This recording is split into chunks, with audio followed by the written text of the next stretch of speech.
Bonjour Kenisi. Vipi wewe? Sawa sawa, ngenda shaka kuba kuri Gasogi. Gasogi sura ishaka iki ko atari topic. Kora mukinyi mwaguze umuntu atari nari yakutsa amenyo igiye kwisha ibyatsi. Wowe se amenyo urayafite? Yareka kwisetsa nk'umuntu ubonje injugu. Wowe ufite iki, wakoze iki, ni uri iki usibye kuvuga ubusa gusa?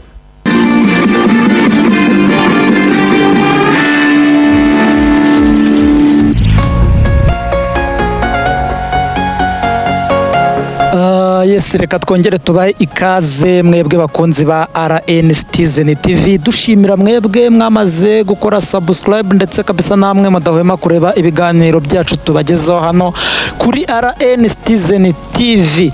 Kuri uyu munsi rero tubazaniye iki? Kuri uyu munsi kabisa rero ikintu tubazaniye ni inkuru ya Kenisi ndetse n'umufana ewana ukomeje kabisa kumujujubya cyane hariya kuri Radiant TV 1. hari kabisa ro n'umufana rwose witwa Emmanuel.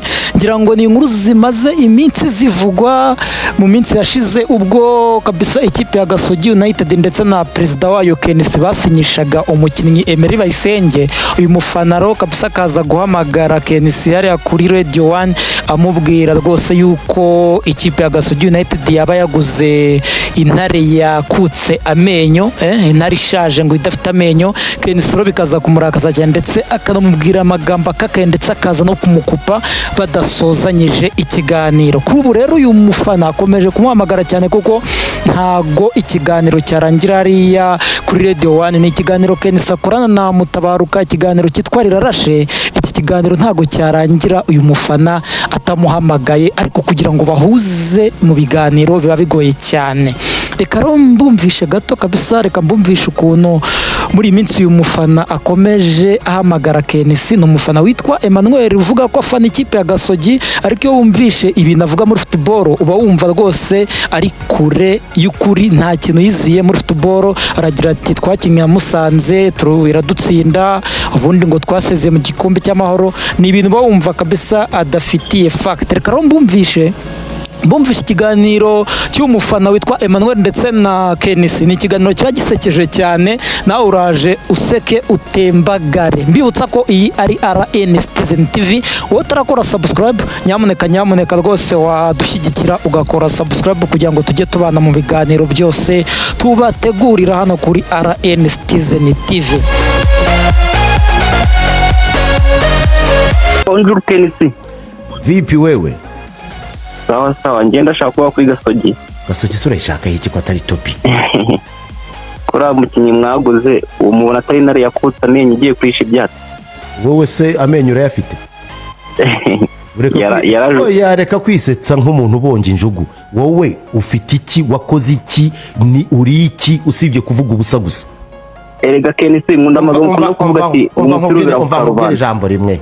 Umva, icyo nicyo kizabica, muvuga ubusa mugatakaza umwanya. wowe waramubonye, ibyo yakoze warabikoze, uzi imyaka afite angana na sose, angana na sogokuru wawe. umva nkubwire inshuti yanjye, ndagukurikirana abakinnyi bakina, urabakurikirana sorinde wowe uzi iki? toka wowe nyicira umunsi.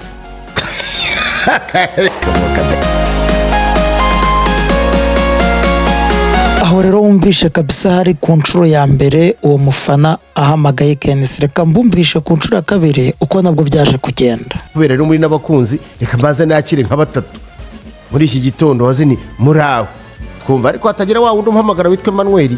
we twaje kumenya ko aba yifitiye izindi ze. halo, waramutse neza? ubwo ni Emmanuel ani Gacuriro. ni wowe Emmanuel? ugiye kongera kumbaza bya bindi se? ngiye kuvuga kuri Gasogi. aha ngaho ubu nibyo wayivugaho ntacyo. ko wari watubwiye ngo uzatuzanira ijigo ry'umwataka, none tukaba twaramutegereje twaramuhebye. umaze gutanga amafaranga angahe yo kumugura? mwanda akanyenyeri buri mu gitondo. ngaho nyoherereza ntuza screenshot zako wohereje ndebe mpereho nanjye mbashakira iryo jigo. kandi no kugura burya ntibapfa kugura gusa, bategereza ibihe uko ingengabihe ya FIFA na federasiyo ibyemera.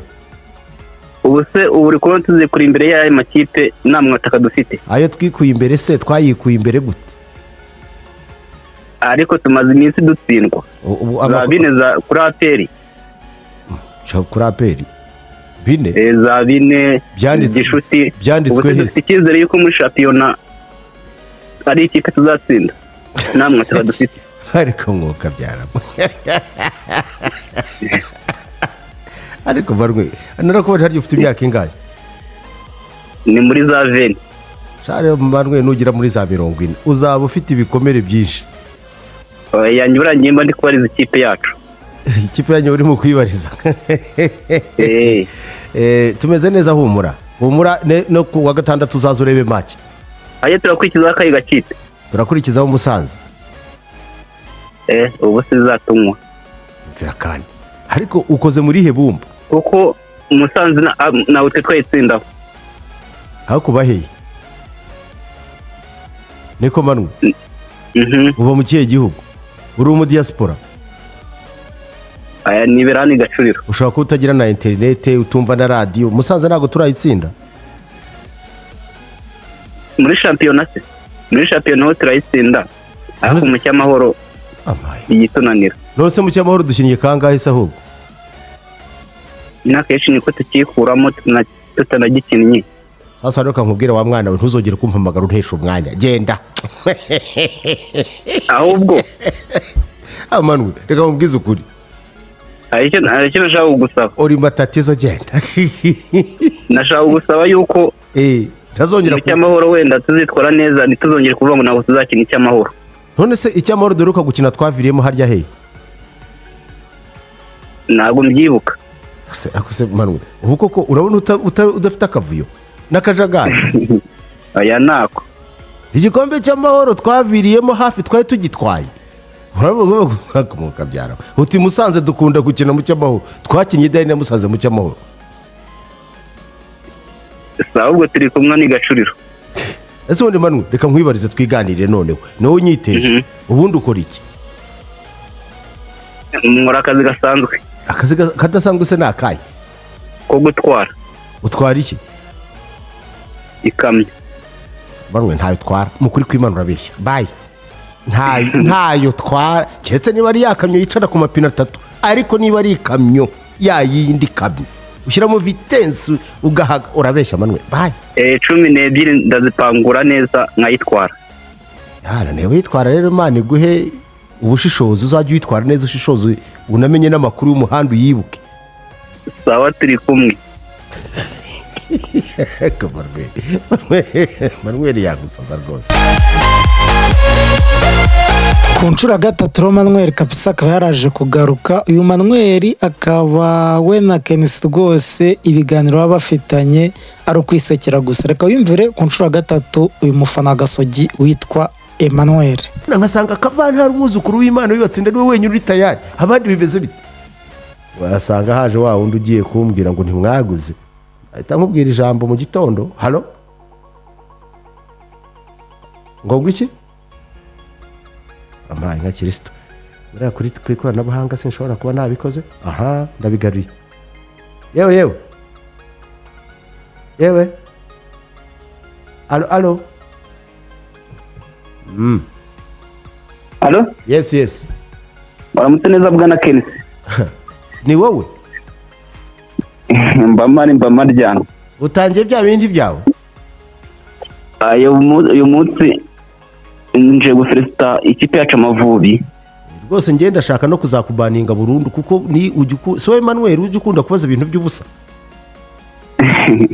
uvuga ukuntu wisetsa ibyo bintu tuzabipfa Kenisi ndi umukunzi wawe uri umukunzi wanjye ariko niba uri umukunzi wanjye nkunda abantu bari seriye ntukajye ubaza ubusa uzana ibintu by'ubutiku uvangavanga ihane nonaha imbere y'abantu ihane none ufelicita Amavubi umaze kwihana ariko nanjye mba ndi seriye oya vuga ko utazongera kuvuga ibitakureba n'ibintu udafitiye amakuru no gusebanya no guharabika abandi bisubiremo njyewe Emmanuel sinzongera guharabika abandi kereka ninzajya mbona ibitagenda neza byo nzajya mbivuga none bitagenda neza ni ibihe ubu ngubu nta bintu bitagenda neza no gufelicita Amavubi ngaho felicita Amavubi Manuel yego ya felicite sha ya Felicite. Amavubi reka tuyashimire wenda nubwo atakomeje. Ibyo bya wenda tubireke rwose, bakoze ibyo bagombaga gukora. Ariko umutoza bahita bamwongera amasezerano. Ntekereza ko uyu mutoza mu by'ukuri nta wamuveba pe, nta n'umwiza twabona umurenze. Ese Angel yagiye ngakometinge ku Mavubi. Angel uramushakaho iki koko wamuzamuriye isukari ukamutera indwara? Ujye umuhamagara nawe umubaza amakuru nk'uko nawe aguhamagara iyo uri mu gakonje. Ariko manwe ufite imyaka ingaho ubundi? Sawa turi kumwe. Ambwira imyaka ufite, reka kwigenda wirukansa. Ufite imyaka ingahe? Ndi muri za 20. Manweri rero Imana izakunyere kumaze kugira nka 60. Nzaba ndi seri. Uzaba warakubiswe n'abantu benshi. Uzajya wiyenza bagucape ku kabari kuko Manweri wiyenza kubi. Ngaho rero Manweri rwose mushuti wanjye, ariko ubwo yihannye kutazongera kubaza ibintu kitiku n'ibindi kubigabanya saba.